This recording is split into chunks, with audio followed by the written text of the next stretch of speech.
Hello everyone, welcome to Sanmarga classes.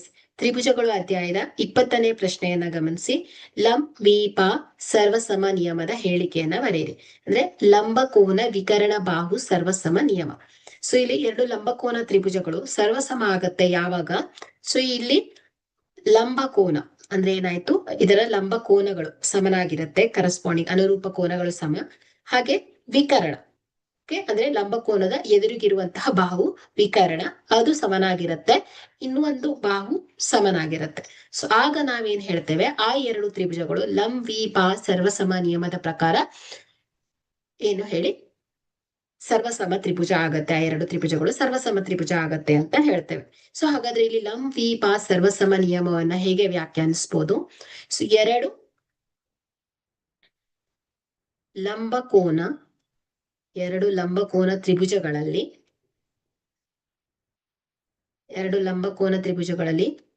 ಒಂದು ತ್ರಿಭುಜದ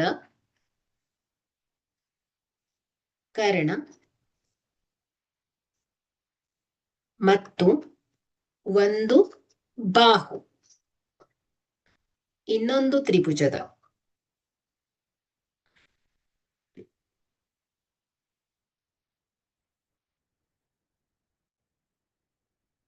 ಇನ್ನೊಂದು ತ್ರಿಭುಜದ ಕರ್ಣ ಮತ್ತು ಒಂದು ಬಾಹುವಿಗೆ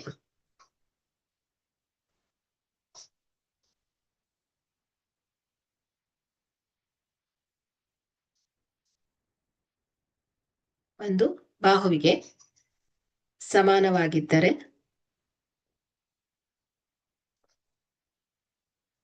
ಆ ಎರಡು ತ್ರಿಭುಜಗಳು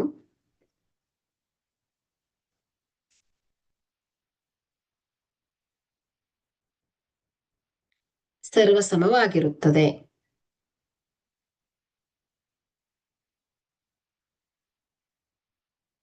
ಓಕೆ, ಥ್ಯಾಂಕ್ ಯು.